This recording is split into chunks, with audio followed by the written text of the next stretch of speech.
Next thing is, what most brothers and most sisters will do is that they're going to go through this course, right? When first is, they've just finished their exams, something like June, end of June. July's here. Most brothers, most sisters, what is it? It's party time, holiday time, it's summertime. Yeah, go out there, waste the time, this and that, play snooker online, pool online, go and hang around, whatever it is, go and play these games on the internet, whatever, browse on the internet, blah, blah, blah, whatever.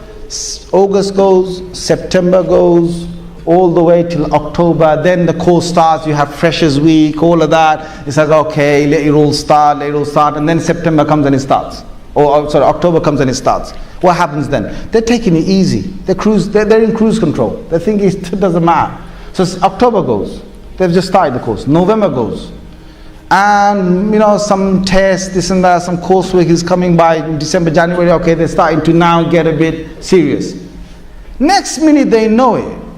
By February, they're in the thick. They go, oh my God, Imam Sir, please make dua for me. Why? I've got 6 exams. 6 courseworks. I got this. What, didn't they tell you in the beginning? They kind of did, yeah. Well, you had September, you had October, you had November. Come on, guy. Be serious. The best thing you can do yourself a favor, Akhi, if you're listening to this, for that coming year. Some of you, mostly it's late for you now. It's April, isn't it? You think, oh my God, I wish I listened to it. A few months back. But don't worry, next year you can listen, you can do amal on this, inshallah. What you do is, you prepare yourself from day number 1. What does that mean? That means, I'll tell you a good book to get. I've used this book and I've used it for my own madrasa purpose in my final year, and I haven't stuck to it like glue. I didn't follow it right down to the T, but I made my own methodologies. I devised my own strategies by reading this book. And it's a very useful book, and I think you guys should read it. It doesn't matter what you're studying. This should show you some guidelines of how you should prepare for your exams.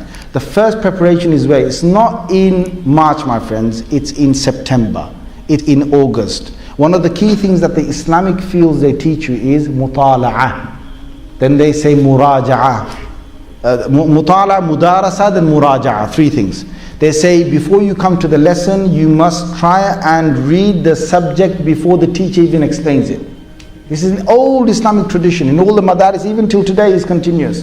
You try and work it out yourself, number 1. So your mind is working to try and figure this thing out. Doesn't matter how complex it is. Spend 2 hours, spend 3 hours on it, try and figure it out. Because what that will do is that it's going to make a very good connection with your mind and the subject that you're studying. Number 2 is mudarasa. When you're in the actual lesson, the teacher will explain it to you. That time it's the second time you're going over. What most these universities and colleges will do, in fact almost all of them, is you just come in the class and you just listen to the lecturer. You don't do no preparation beforehand. They give you notes, but I know, I've been to university myself, most people don't even read it before they get there. The third thing you do is muraja'ah, which means you go over your lecture. So you have a good selection group of friends, and I want you to do this. Part of you passing your exam successfully is you have good friends. You know what good friends are? Good friends are serious people. They like to study. They don't want to waste time. They don't basically spend all their time on shadi.com.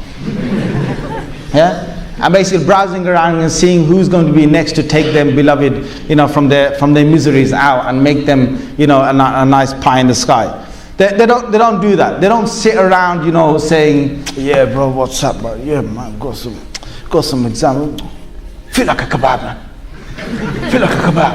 Yeah. I mean, they're not time wasters. You go to good friends, they're going to be serious about studying, okay? You go and study. Now, when you study with them, be serious about studying. Now, divide it. This book, I want to tell you, is a book by Tony Buzan. B-U-Z-A-N is his surname. You might think, what Shaykh is now quoting a non-Muslim book? Allahu Akbar. Rasulullah sallallahu alaihi wasallam said, he said, kalima hikmah. He said, words of wisdom, ضَالَّةُ مُؤْمِن. They are the lost property of a believer. يَأْخُذُهَا مِنْ حَيْثُ يَجِدُهَا. Wherever the believer finds it, he takes it from there. So if you find any non-Muslim with a good theory, it wasn't his, it was yours. It wasn't his, it was yours. You're a mu'min. You take all the best that is in the world. It's yours because you believe in Allah. You believe in the one who created that, who gave that man that idea. I'm not saying plagiarism, okay? I'm not saying, guys, please don't go to say, Imam said, kalima, hikmah, dal. It was my lost property. I found it in the bin, and I basically, all those guys threw it in the bin. I took it out and I basically just wrote it. I copied it, but it's my property. All this is mine. I'm Muslim.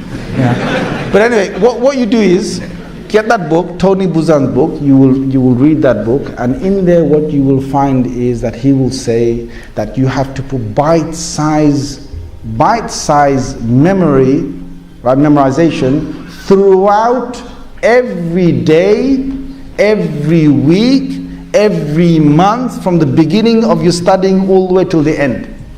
Guys, you don't know the power of this, because this is actually, honestly, this is Islamic. When you do hifz of the Quran, how do you do hifz of the Quran? You don't sit there one day and say, I'm going to take the whole of Alif Lam Mim inside. You don't do that. You start, you say, ذَلِكَ الْكِتَابِ ذَلِكَ الْكِتَابِ ذَلِكَ الْكِتَابِ ذَلِكَ الْكِتَابِ.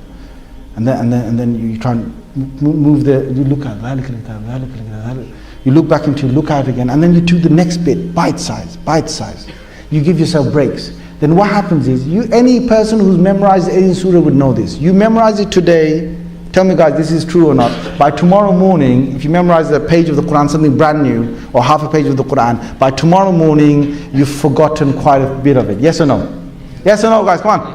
Yes. See, this is normal. This is normal human being. That the memory power has got two different modes. This Tony Buzan's book he's got many books. Okay, go for the one which is Use Your Head. The title of the book is Use Your Head.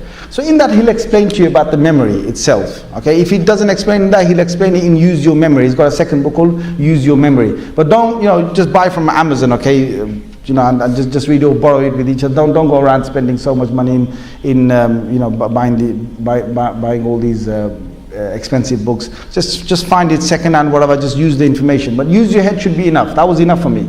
So what you realize is that the memory, if today you've memorized something, you would have known it like 100%. By tomorrow morning, it'll drop down to 25% or 30%, which means 25-30% now has possibly gone to your long-term memory, is going towards your long-term memory, and the 100%, the other 75% you had yesterday was in your short-term memory. So you've got to take it from your short-term memory to your long-term memory. Same as what the CD-ROM, the whole computer, how it works. Yeah, same the human mind works like that. So what you're going to do, you do hifz of it again.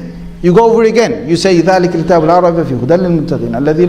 So you go over again. Then now you increase the rate of your long-term memory with that passage. The next day you'll find that it will be up to 45% or 50% or 60%. Next day you'll find it up to 70%, 90, and 100. Each time you take 100, it drops down. 100, it drops down. But the drop will get higher and higher and higher. So basically you start off with 25%, then you gradually get to 100%. Finally, you don't have to read that passage every single day.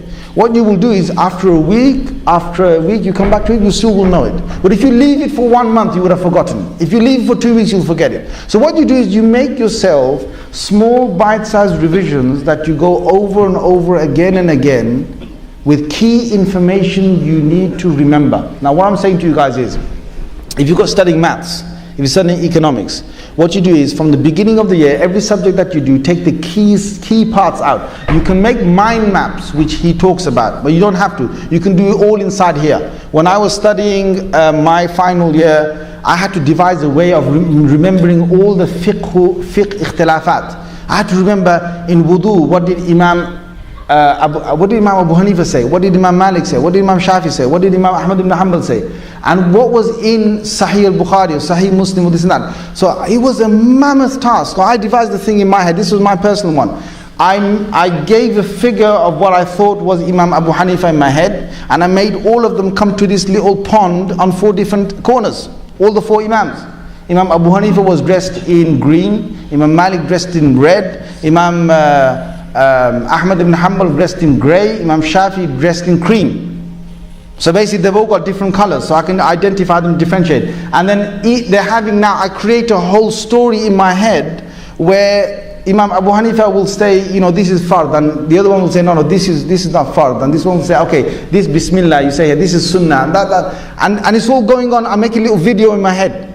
But once I've made it, I will play that again and again.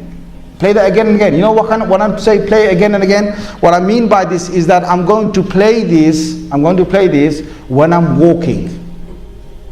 I'm going to walk in, my eyes are down. I don't need to look at, Rasulullah sallallahu alaihi wasallam said, "Fattaqud dunya wattaqun nisa."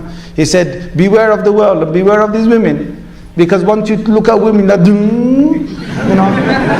and what happens is, subhanallah al-azim, you've just knocked your memory out. Seriously, you've knocked your memory out. Because when Imam Shafi rahimahullah, he went to his ustad, what did he say? He said, he complained of weak memory to his ustad Waqi, and he said, "Shakawtu Waqi'i su'a hifzi." Shakawtu ila Waqi'i su'a hifzi. He said, I went to my ustad Waqi, and I said, Imam Waqi, my ustad, said, I am complaining to you about the weakness of my memory. فَأَرْشَدَنِي إِلَى تَرْكِ الْمَعَاصِي. He told me that, Shafi, he said, Muhammad ibn Idris, he said, you stay away from sin. Stay away from that. Because what is this? This is فَإِنَّ الْعِلْمِ. Knowledge is something which is نُورٌ مِّنْ إِلَهِ. It's a light from Allah Azza wa Jal. وَنُورُ اللَّهِ لَا يُعْطَى لِلْعَاصِي. And Allah's light is not given to a sinner, one who disobeys Him. This was the thing that Imam Shafi got. So I will tell you the weakness of memory is what? Because the biggest thing, guys, the biggest thing that you suffer from in your exams is when you get to the exam hall, okay? Let's be honest with you. You try to cram it in for the last month. Yes? Yep? Oh, you guys didn't take exams before. Yeah? The way I'm talking about, mashallah, you're good guys, yeah? So they try to cram it in. People who don't do this method, they try and cram it in. They try and cram it in, especially the days before, the night before. They try and squeeze it in. Like, they're going on a holiday, they've only got 2 minutes to pack up, and they've got all these things to take, so they stuff it, and they stuff it, and they stuff it. When they go to the airport, the minute the guy basically just touches the zip, the whole thing pops out like a jack in the box. Right? So the minute you go into the exam hall and you try and remember something, everything just all your knowledge is going down your ears. You're thinking, my God, I've lost everything. Right? Why? Because you did not follow the method, which is an old method of trying to take bite-sized revisions. And in this bite-sized revision, what you do? While you're walking, you go over it. While you're eating, you go over it. Eat. Bismillah wa barakatillah. You started. You eat.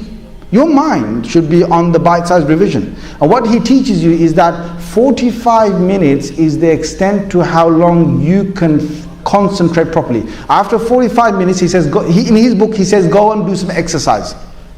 Go and do some physical exercise. In our case, alhamdulillah, if you're doing that, your niyyah is, I want to please Allah with a nice, good body.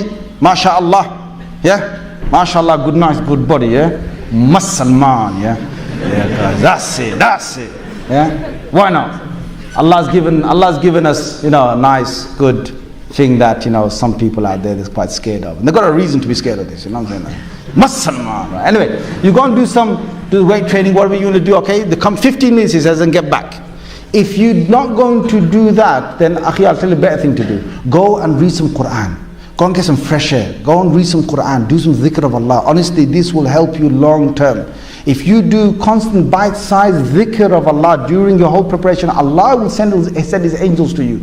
And what kind of things should you recite? I will tell you that in a little while. So you basically have gone now, you're eating, you're doing bite-sized revision. And then you're walking, you do it. And when you get together with your good friends, the only thing you should talk about is this revision. So set certain times. So 45 minutes, guys, we're not going to talk about anything else except for studying. And then after this, we take a break. Okay, take a break, go around, get some fresh air, talk about whatever you want, come back again and do 45 minutes again. Go back again, come back 45 minutes again, yeah? I am telling you, la ilaha illallah, if you keep this pattern every single day, you're on the bus, you do the same thing, your revision is in your mind. And it's all different. Now, by the time it's 2 months, 3 months, you've got maps. And I had to write this. One of the things he says that you write some of these documentations you want, you write it in such a way that is unique to your brain and your mind.